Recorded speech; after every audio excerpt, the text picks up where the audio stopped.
Hey everybody, Nick Espinoza, your chief security fanatic here. And today I have a very special guest with me, and I think you guys are going to find this interview just to be beyond fascinating. I am here with Jitarth Jadeja, and I know I pronounced that correctly because I did ask you ahead of time on that one.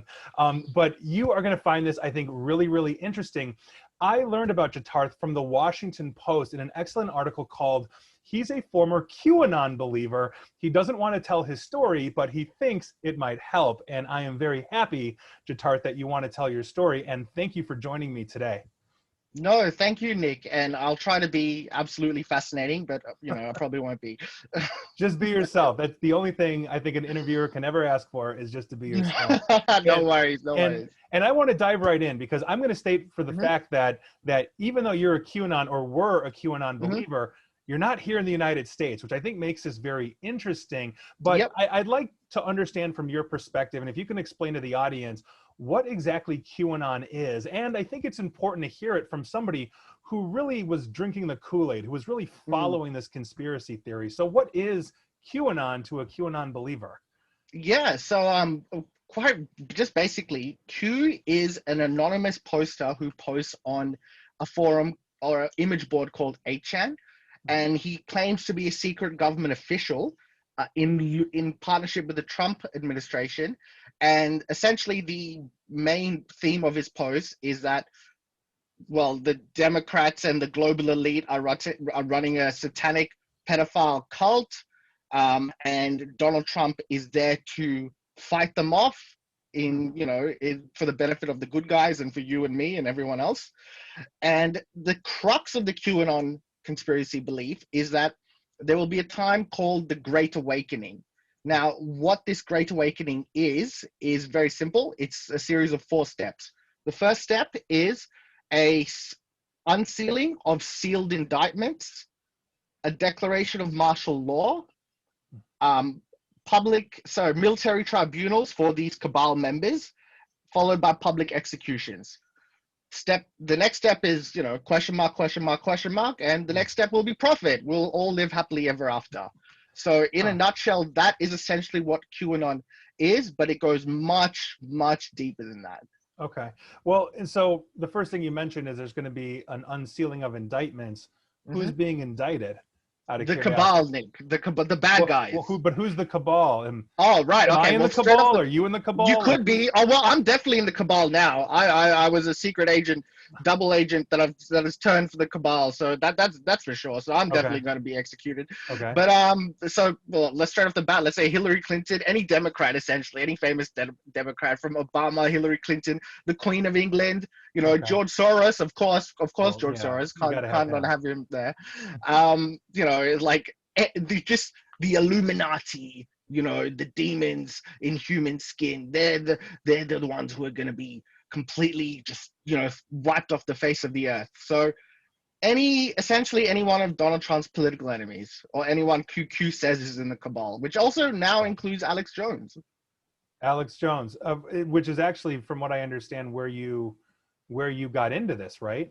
Yeah, Because that's basically, my correct. next question for you is how did you find this? Like, what drew you to this?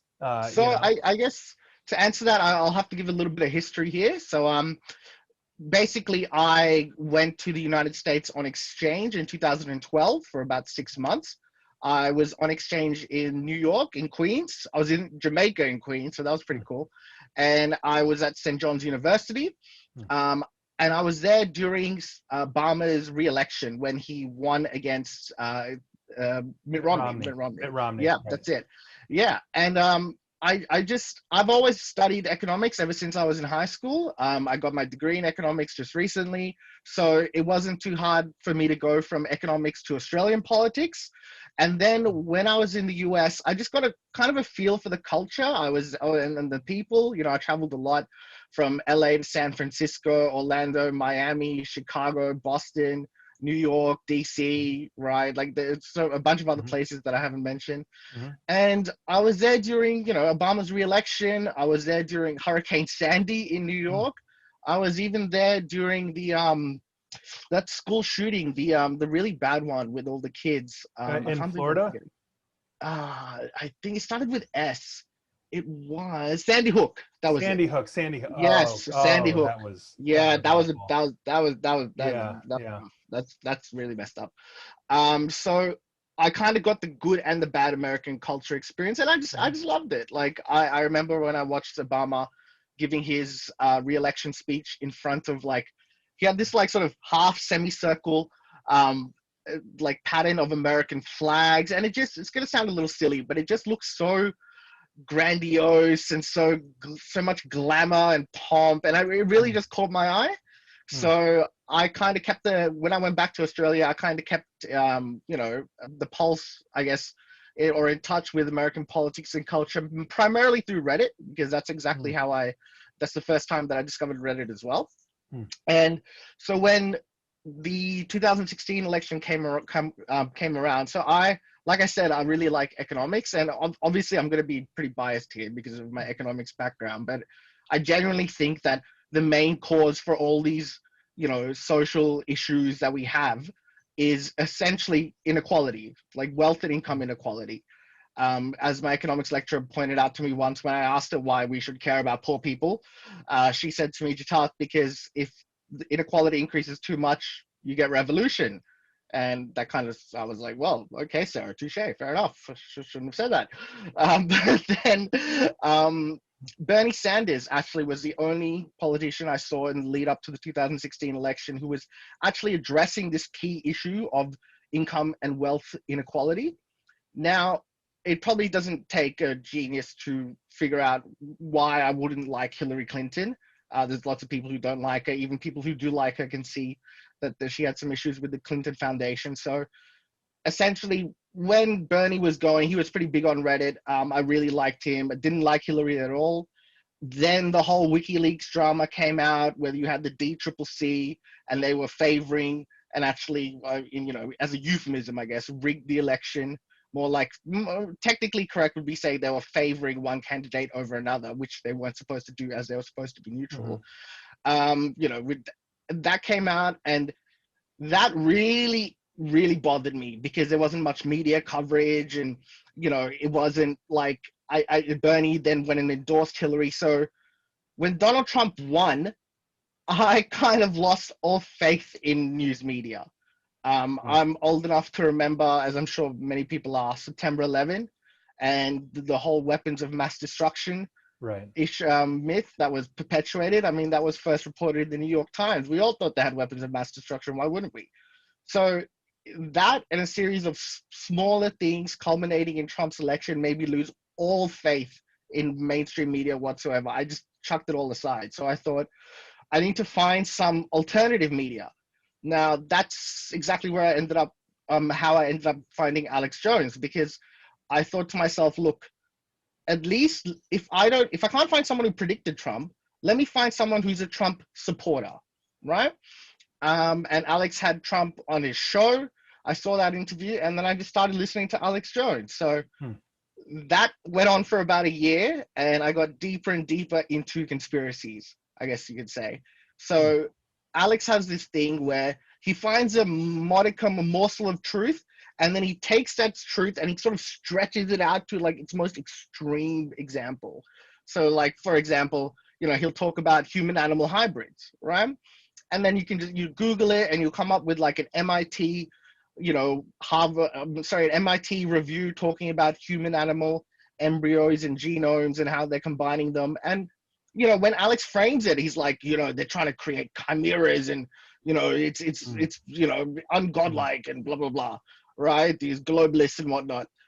But like, when you take a look at it with a more sober perspective, like, this is what universities do. This is what they study. This is science. This is how it works. I mean, stem cells come from aborted fetuses. This is like, no one's creating human animal hybrids, but that's just an example. So that didn't occur to me until much later. So then in December 2017, I went from being a Bernie supporter to a Bernie bro to not quite a Trump supporter, but more like a Trump defender, because a lot of the time the mainstream media, in my opinion, they attack him, and rightly so. They hold him accountable for bad things that he does. But then a lot of the time they do things like he'll be saying something figurative, right? He'll be talking about the crowd, and he'll say, "Oh, it was the biggest ever. It was the greatest crowd ever," in for his inauguration.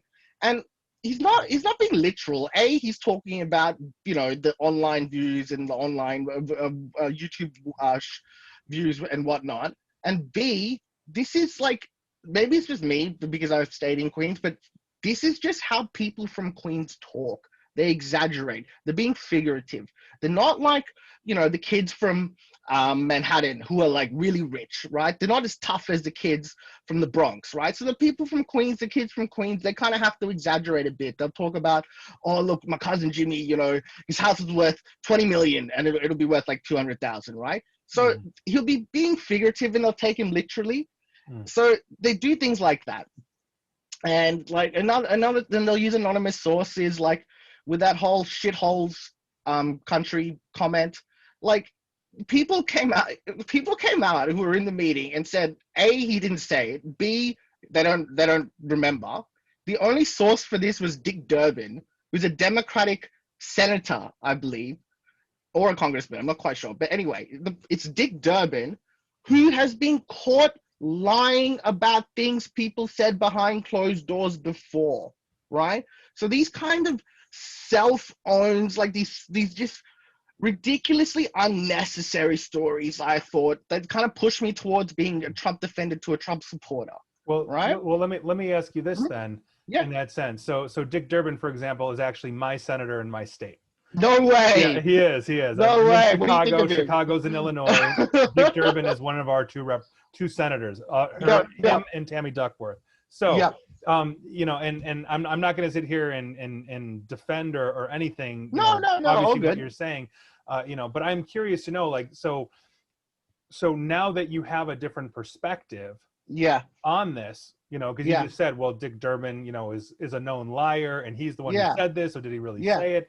Do you still have that perspective, even though you don't believe in QAnon, or are you still? Is that where you're at with this? I still don't believe he said it, right? But I don't have the perspective that I think the media is doing it intentionally or maliciously. I think they just see something, it gels with what they want to report on. Why wouldn't Trump say this? It sounds like something he would say, right? Report on it. That's it. Like, I don't think they're doing it intentionally, trying to misguide us. Like, that's what I thought before, right? They just kind of, and the thing is, it's not incorrect. It's not wrong to report it, right? It's like, it's purely a matter of how you look at it. You can objectively say, yes, I think this happened, right? Or you can objectively say, no, I don't think this happened. Both of these things are correct. It could have happened. It couldn't have happened. It was that's how I view it right now, right? Okay. Back then, I viewed it as the media was intentionally trying to smear Donald Trump, and they were using Dick Durbin to do it. So that has shifted then for you in that sense, as you realize you're okay. And that's part of what it is. I would also reiterate, not just for you, but for my audience, that just given my job in cybersecurity, the radio show is, pretty much a side gig, if you will, although I enjoy it very much. It's a pretty good side gig. Yeah, right. Is that my job is typically very agnostic to politics. I don't care if you're right or left or whatever you believe around the globe. We all need cybersecurity and privacy and all of that. And what I find very interesting is that it seems like, given that you're in Australia, you found this through Reddit. You found this through Alex Jones, meaning you're going online and you're using the internet to do this, which is proliferating just an enormous amount of news that is either misinformation, disinformation, completely accurate, or something in between. So taking that nugget of truth with the human chimeras and all that for Alex Jones and making it a slippery slope of, well, they are studying this at MIT to, oh my God, they're creating an army of frog monsters or something, whatever that is. Correct. And they're turning them gay as well. Right. I've heard that one. That one I've heard. But I'm also surprised too. And I think maybe, I know you're in Sydney, Australia, but you know, spending time in the United States, obviously that would have exposed you to our culture. I'm curious to know a couple of things though. One, just as an outsider's perspective, somebody that, you know, was not born and raised here, like most of my listeners are going to be, or my followers, do you see something in the American society, something in the American psyche that would make us more susceptible to I just something think along these lines, to this kind of disinformation? I think it's kind of like, I think you guys just don't like being told what to do, what to think, what, like that's simply it. Someone tells you what to do, you'll be like, nah, man, piss off, I'll do the opposite, right? So when you've got the entire media sort of pushing you in one direction, I think it's a very natural American reaction to say, get along. I'm doing the exact opposite. Doing the exact opposite, you know, just because I don't, not because I disagree with you, but because I don't like being told what to do and I don't like being told what to think. I think you guys are really quite libertarian, right? I think you're very, it's a unique situation because Australia, for example, is a very urbanized country. I think almost 90% of our population live in metropolitan areas, whereas America, you guys are huge. You know, you've got so much population in rural areas, so much population in urban areas. Rural issues and urban issues aren't the same. And you can't apply, for example, gun control, right? Yeah, in a metropolitan area where you've got police who you can call, yeah, probably no need for guns. Why do you need it, right? However, if you're in a rural area and there's no one around for, you know, 100 miles, yeah, you might need a gun, right, to do some farming or some hunting. So that's just, I mean, I could be wrong. This is an example. But my point is, like, you know, I can understand why people in America don't really travel. Like, I totally get it, right? Because you guys can, first of all, you can drive across the country, right? Which is amazing, by the way, right? You can never drive across Australia. There's a big stinking desert in the middle. You'll die, right? You can't. Here you can crisscross in small towns and whatnot. But you've got, like, you know, you've got massive snowy mountains. You've got barren deserts, you've got giant canyons, you've got beautiful jungle and forested areas, like you've got wonderful beach, like you've got it all. And there's a real diversity to Americans and American culture. So that's why I think it's very hard to come up with a homogenous plan that's sort of one size fits all. So yeah, I think I think you guys are really, you're your own worst enemy. But at the same time, like, there's a reason why America is, you know, still is the leader of the free world. And primarily, and like, I don't say this as some kind of American sycophant, like, you guys start a lot of wars too, right? Very unnecessary. But my point is that fundamentally, yeah, I don't think you guys like being told what to do. Well, and I think that's kind of in our psyche, in the sense that the British told us what to do, and we said, no, we're gonna say no to that. And I can understand that, you know. And again, like, I try not to get political, but I find this very interesting, only because I think really part of my day job is addressing information warfare. You know, whether it's phishing, like whatever that is. And I find this just really interesting, though, especially because you are attracting a lot of media attention as probably a very vocal person that has decided to, you know, basically shun that which you believed very deeply. But I'm curious to know, just in Australia, are you seeing like QAnon chapters or sects or a lot of proliferation, or are you kind of an anomaly in Australia just by virtue of your previous ties to the United States? I think for a long time I was an anomaly, right? But lately, for example, especially with COVID, so I kind of see QAnon's footprints, I think his fingerprints, everywhere. We had anti-lockdown riots in our second largest city in Melbourne. So I live in Sydney, and that's a little bit southern. Although it's the opposite of America, where even though it's south, it's much more liberal and progressive. So there were anti-lockdown protests, and they had Save the Children. You know, they had some QAnon banners and some posters and whatnot. And like, it's a problem everywhere. It's not just the United States. I joined this Finnish collective of scientists and journalists and whatnot, who are trying to address the QAnon problem in Finland, right? It's in Germany. It's in the UK. It's in every single Western democracy that exists.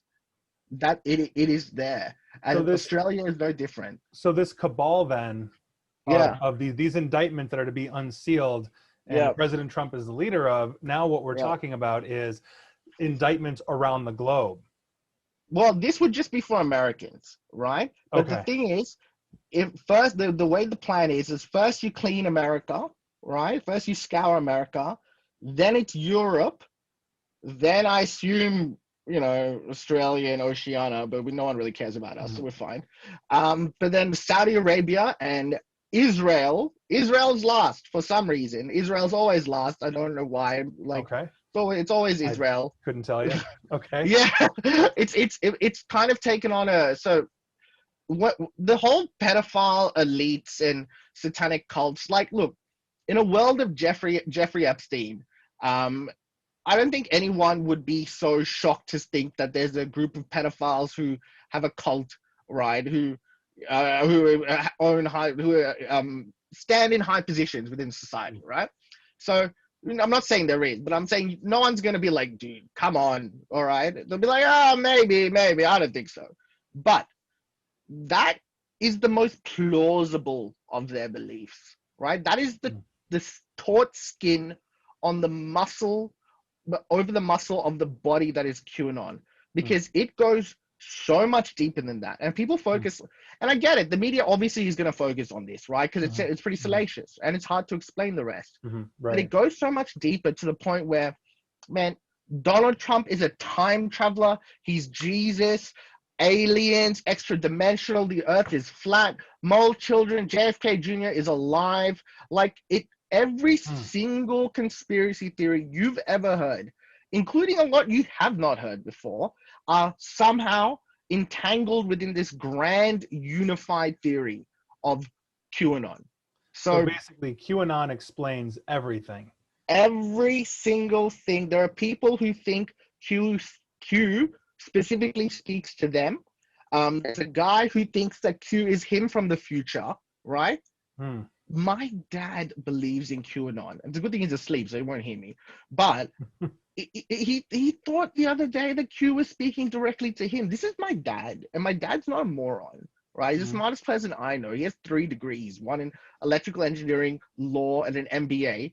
Side note, no one thinks less of education than him, ironically, right?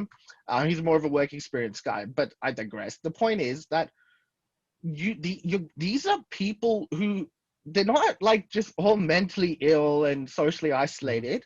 In my case, I was. That's a very specific case. These are covariant factors. So these do correlate, but they're not causal, right? They're not the root cause of it. Right. And the issue is, it's not so much what they believe, it's what they want.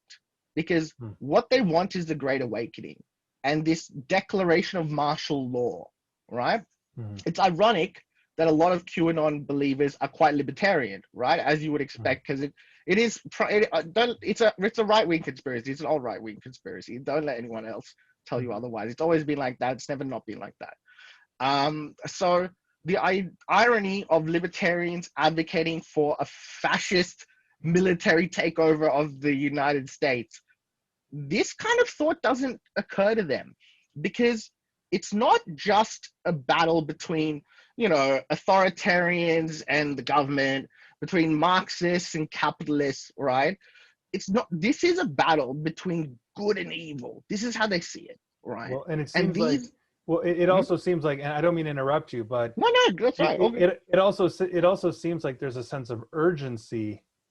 Then to it, like, oh my God, we have to move as fast as we can to expose this. And I also think, this really plays into, confirmation bias as well, in terms of, I have a worldview, and anything that does not fit that worldview will be discarded, even if it's, evidence or factual based. But I am curious to know, though, overall, just as you've become public on this, do you fear, or are you seeing repercussions from QAnon, like other QAnon members? You said you are now part of the cabal, or The whatever it cabal. was. Yeah, In my the dad beginning, thinks I'm working for the cabal. and you live with you Yeah, I he's live in the with him. house with you. Yeah. But it's weird. It's funny. It's an ever evolving situation, and like it's a bit like North Korea, South Korea, where I'm South Korea, he's North Korea. QAnon is the DMZ, and my mom and my sister are like the United Nations in the United States, like enforcing this no political conversation kind of like standoff, right? Okay. But the thing is, my guy, he just thinks I'm a nice guy, a good guy who's being taken in by the cabal. That's it. So Like, so you don't fear, because I mean, I think one of the fears of getting into something like a cult is, yeah, oh well, my dad believes this and I don't. He's gonna murder me in my sleep, you yeah, know, you know, yeah. and I know what you mean. I you know what know, you like, because mean. he's saving the world by killing Yeah, you or harming yeah, you, or you know, and I think like that has to be I think a scary situation, you know. But again, I don't know your yeah. father. I've never. No, This is no, the no. first I time we've look. ever met, you know. So I would be lying if I hadn't thought about that situation, right? okay, However, dude, I know my dad, right? Like he's a very non-violent kind of. He's a 60-year-old Indian man, right? Who's bald and very slim. Like he's the man literally doesn't let me like kill mosquitoes and cockroaches because he makes me okay, catch them and put them outside. So like for me and my dad, that's not an issue, right? However, like, yeah, there's definitely been consequences. I've had like the people have made memes about me, like Jitarth, Jadeja, I'm gonna find you and put you in the first hole that I find. Like on the QAnon research board on 8chan, which is now 8kun. All mm-hmm. right, Right. don't ask why your listeners. It's an even longer story. But they've got my address, they got my house. A photo of my house on Google Street Maps. They got my number. They got everything. My parents' name. My mom's name, my dad's name. Ironically, it's actually so ironic that so my dad still believes in QAnon, right? Because my dad used to work for the Australian equivalent of the BBC. It's called the Australian Broadcasting Corporation, Right. and he worked Right. there for about 30 years. Mm-hmm. And they think that he is now part of the cabal because he used to work for the ABC. Right? Even though the truth is, my dad still believes in it. It's like there's so much irony here. I can taste it. It's almost palatable. But I'm not worried. I'm just not. Like it's not, dude. I'm not being brave. Please don't take that. Like that's not. It's more like I live in Sydney. I live in Australia. If someone wants to rock up to my house, right? Please go ahead, dude. I'll call the cops. Like, don't rock up to my house. But if you get, and like, what are you going to get from doing anything to me? Like, all you'll do Right. is turn me into some weird sort of pseudo martyr that everyone will be well aware of this, and you'll just damage your cause even more. So like, it'd Well, be a particularly stupid decision, but it's not without the realms of right. impossibility. Well, Sorry, and I go mean, ahead. and I think that's part of it too, because you have, maybe for lack of a better term, the luxury of being Yeah, on the other side of the planet, whereas correct. we live in a society that has quite a bit of firearms in it. Yeah, man. And so that, I think, and the reason why I say that is because there may Yeah, be people like you here in the United yeah, States yeah, where their fathers or their mothers or their cousins or friends yeah. or whatever are really believing in QAnon, and Mm, and here you are, or here they are, mm, possibly concerned. mm. I mean, I'm neutral to the whole thing, only in the sense that I Yeah, want to understand the perspectives of everything. yeah, And yeah, yeah. again, Fair enough. agnostic, cybersecurity is agnostic to all of this, Yeah, but yeah, yeah. I am curious to know, though, because there have been reports and rumors, especially like the person that originally founded 4chan, the original Mm, message board, and yeah, then went on to have a partner with 8chan that now became yeah, 8kun. Again, these are websites yeah, where yeah, yeah, QAnon yeah, hangs out, for my audience, just so you yeah, know. yeah. Um, People have done like an analysis of the patterns of speech of like Mm, these messages from Q, yeah, that basically say, well, this sounds exactly like the owner, yeah, not the yeah, founder, but yeah, the current owner of 8chan, that yeah. he Jim is just Watkins. doing this to basically proliferate this, and Yeah, look at what he's built. And if that is the yeah. case, then is there some kind of legal repercussion that should be had on that? Or if Mm. it gets exposed where he absolutely is, what do you Mm. think would happen to the QAnon followers? Would it just simply be fake news and they would continue going on and That's somebody exactly else? right. That's exactly right. Okay. It doesn't matter. The QAnon, so Q has a lot of things. So one of the things that kind of got me out of it was that he creates his own set of rules and axioms, right? Hmm. So one of them was no outside comms. Now, what that means is that you can't listen to anyone else who says they've spoken to Q. The only way to get info from Q is from Q directly himself on 8chan, right? Hmm. 8chan then got taken down and got replaced with 8kun. 8kun is not the same as 8chan. It might be a clone, but it's not the same, because if it was the same, you wouldn't have to justify it by saying it's a clone. It would be implicitly understood, right? Hmm. So by Q's own axioms, you can't technically trust the Q that's on 8kun, right? Not a dent. Not a dent. Hmm. Q makes so many predictions, they're always wrong. They're always wrong, right? Nothing. It's a cult. Hmm. It's literally, I'm laughing only because like otherwise I cry, because it is not, none of that would matter. Like it really wouldn't. Even if you found out Jim Watkins was Q and you had video of him doing it as Q, like there's videos of the first guy who set it up. He was actually on InfoWars, which is how I found out about it. They were on InfoWars with Rob Dew after Alex had hosted, and his name was Pamphlet-Anon, and he was on with a guy called Baruch the Scribe. And there's a video of this Pamphlet-Anon guy, and he's literally talking about a Q post, and his co-host doing a live stream, and his co-host is like, "Oh, I didn't see this post. Like, did Q like just post it up? I can't see it."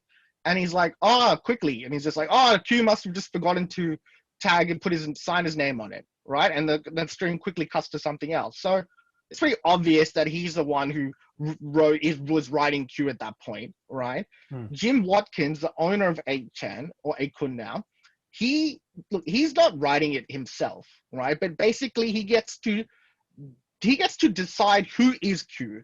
Because you're a cybersecurity expert, I'm sure you're aware of this, that the code, the trip code, right, which is a random number letter, I think it's 8 to 10 characters, right, which is pretty easy to break even just with brute force, right? The idea that a super secret government agency would be using something so basic is laughable, really. And if they weren't, like, why wouldn't they use PGP, for example, right? Like, you know this way better than I do. But my point is that the board owner, which is Jim Watkins, then decides which one is Q, because his trip code has been cracked a couple of times. People have posted as Q, right, before, and then you have to get a new trip code and a new board, and the board owner will say, "Oh, who's Jim Watkins? Oh no, this one's the real one." So he kind of gets to decide, and you're completely correct in saying that he is QAnon from a figurative level, right? Which is for sure, that's correct, right? Not on a literal level. However, like you said, it drives so much traffic to his website. His 8kun traffic, majority of it is purely made up of QAnon related things now, right? It's purely QAnon. And as far as legal and repercussions go, we can try, maybe. Like, I think Frederick, I forgot his last name, it starts with B. Who's the guy you were talking about, who helped set up 4chan and then went and moved to and worked with Jim Watkins on 8chan. Now he hates Jim Watkins because Jim Watkins got him basically kicked out of the Philippines for no reason. So now he's stuck in the US and his whole life is over there and his family. Frederick Brennan, that's it. He was talking about ways to take it down, but yeah, it wouldn't make a difference. It really wouldn't. Like, at least in my opinion. Okay. Well, and I mean, and I think that's good to know. And I think it really underscores just the psychological impact of believing something so deeply that, that any evidence to the contrary that basically hits upon, a conflict in your brain is immediately discarded. And I have one more question for you, because my audience obviously doesn't know when we're recording this, but this happens to be literally the day before the US presidential election. It is November 2nd right now when we are sitting here talking, and everybody will hear this well after the fact. And so just given your experience with QAnon, I'm curious to know, what effect do you think? And again, I'm sitting here, we're talking, we don't know who won this thing yet. You know, No, we don't. could have We been don't. Trump or Biden or whoever it is. Yeah. Um, Yeah. what effect do you think that QAnon had in the presidential election that we just went through, assuming we're all alive to hear this recording? Well, fingers crossed for asteroid 2020, one day before the election. That's what I heard. Who knows? Anytime now, I'm waiting. There you go. But look, there you go. I think it's pretty simple, dude. QAnon is Trump's most hardcore base. That's his most hardcore base. They will do they believe this man is literally like the second coming of Jesus Christ. So, and the thing about even Trump's base is they either have an overwhelming majority either think QAnon is a good thing or have a favorable view towards QAnon. So the Venn diagram of Trump's base and QAnon is getting more and more in sync every day, and they're highly energized. If you see a massive Trump victory, right, or even just a Trump surge, even just a Trump victory, if Trump wins on any level, 100% QAnon would have been a big part of it for one simple reason. They're not just his base. Ironically, they're also deep down his most dissatisfied supporters. Because look, Trump made a lot of promises before he came along. You know, he said he'd, withdraw all the troops from Iraq and Afghanistan. He didn't do that, right? He hasn't done it. So what? Congress held it up. Then so what, dude? Do something about it. You're the head of the administrative, the executive branch, you're the commander in chief, right? He didn't appoint a special counsel to Hillary Clinton. His wall has gone nowhere. Not that I particularly care, but it hasn't, right? He has not he hasn't done anything. He was even talking about the Federal Reserve and auditing that. Nothing. He passed the largest military budget in history. It's handled COVID mixed. At best, it's mixed, right? So people see this, and I'm sorry. So he's not. So you're saying from a perspective of a QAnon follower, he's not delivering. He's not. And then Q comes along and tells you, no. Trump isn't just delivering. He's delivering beyond your wildest dreams. And all your fears get assuaged. And you're like, oh, thank God. So basically, secretly behind the scenes, the balls are in motion for all of this stuff. Yeah. And he's drinking they're not just drinking the Kool-Aid, they're injecting it directly into their veins, like I did. Let me ask you this then. Because again, day before the election here, and the hindsight will be 2020 when I post this out and put it on the radio. But what happens if Vice President Biden wins the election definitively? And so there is no doubt that Vice President Biden is going to be President Biden, at the inauguration. What do you think that is the impact for Q? Does this reinforce the belief? Oh, it's the thing is, you got to look at this like it's a cult. It's a conspiracy. How do I put this? It's a political cult with a conspiracy twist, right? So, it's a doomsday cult as well. So any doomsday cult, when doomsday inevitably does not arrive, and in this particular regard, doomsday is the storm, right? The Great Awakening, as it was. When it doesn't arrive, the cult members try and force the end. So what that means is that they try and create the doomsday. So if Joe Biden wins, what will happen, I think, is that the cultists will simply think that the Great Awakening was something they have to do.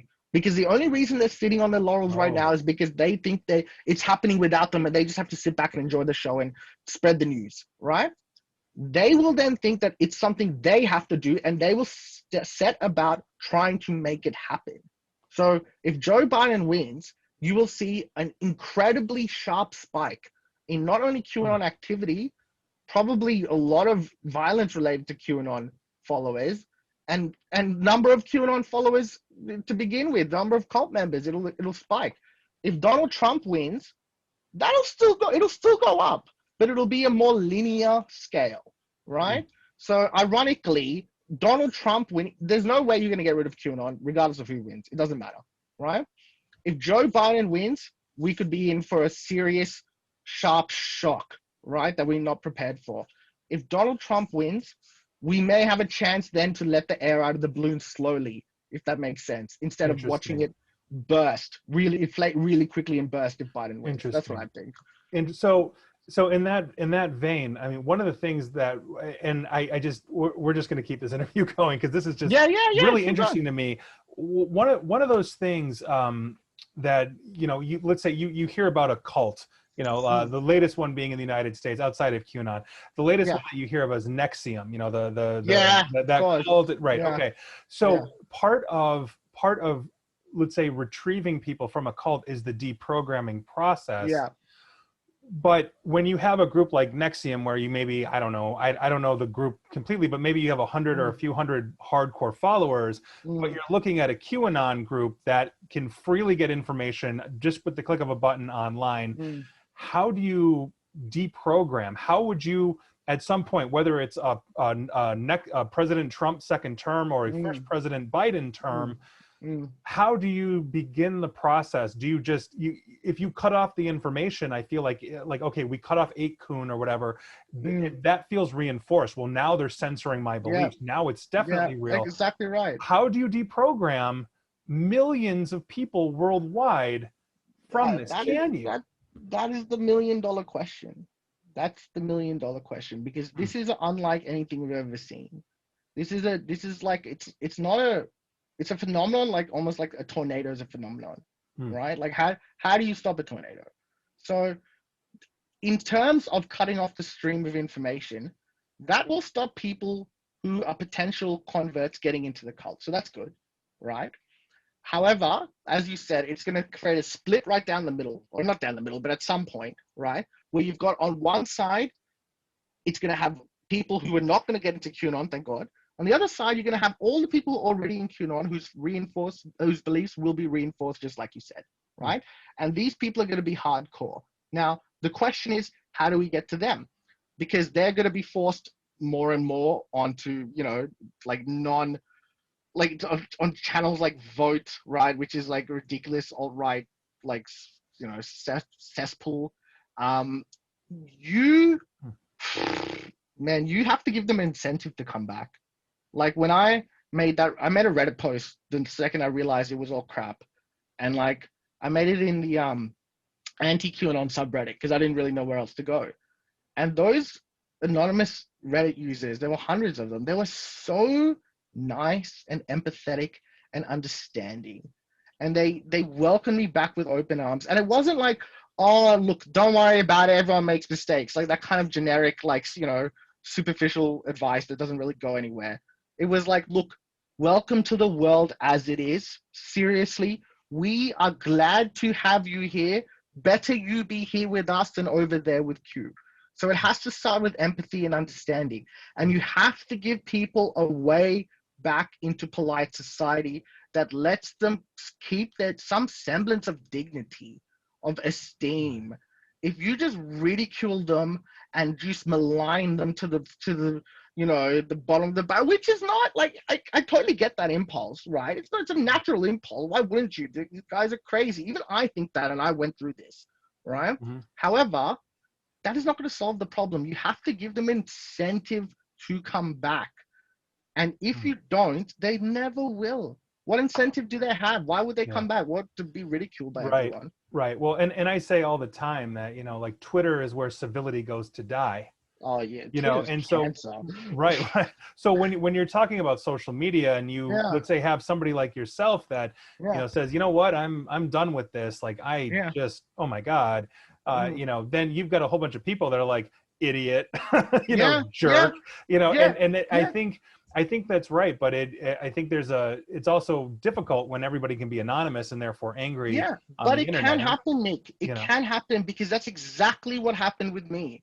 I went to Reddit. Reddit is just as left as Twitter, right? They're just as progressive. They're just as anti-Trump. They're just as anti, like, you know, cult, for example, anti-QAnon. All right. I went into the lion's den expecting to get flamed. And the truth is, I wanted to get flamed because I was full of so much self-loathing that I wanted, like, someone to just tear me apart, almost kind of like a self-flagellation in a way. And I was expecting to get ripped apart. And instead of that, I had over 150 comments from all anonymous users just 100% supportive. They put me back. I was broken and they put me back together again. There was literally one comment that was negative. It wasn't even that bad. It was just like, you're an idiot. And I'm like, yeah, dude, you're right, for sure. And like, so it can happen, right? But also, it also depends on the cultist. Like, dude, you got to admit that you were wrong. You got to admit that you were taken for a ride. You got to look at yourself in the mirror. You got to have some sense of self-awareness, and you got to essentially just lay it all out, put your cards on the table, and just, you can't be looking to try and save face. If you want people to reach out their hand to you, you got to reach out your hand first, right? And risk them not grabbing it. So it's not just society, it's also the cultists themselves. And we can definitely do it. It happened with me, right? In the most unlikely place. It might as well be Twitter, right? Quite frankly. And like, yeah, and so there's, in the kingdom of hope, there is no winter. Fair enough. And thank you for your time. I mean, this has just been absolutely no worries, Nate. just fascinating. And one last thing, if people want to find you, contact you, get a hold of you, follow you, whatever that is, do you want to give out any information? If not, no worries. No, look, I have a Twitter. I don't use it. Please don't do that. Follow me. But like, I guess you can just Google my name. You'll find me on LinkedIn. Like, you sent me a message. Yeah. Send me a message. Like, you can, if you look at the CNN article, there's a link to my Reddit account. You can just send me a message there. Okay. And and look up, the collectivity. I'll spell that. So that's KOLLEKTIIVI. I'll send you the link for that. It's the Finnish version of the collective. If you want to help against the fight against Q, be my guest and join up. But like, otherwise, just keep on. And thank you, Nick, so much for doing important work. Yeah, and thank you. And it was great talking with you, and I really appreciate the time. No worries. Anytime. See you later. Bye. Take care.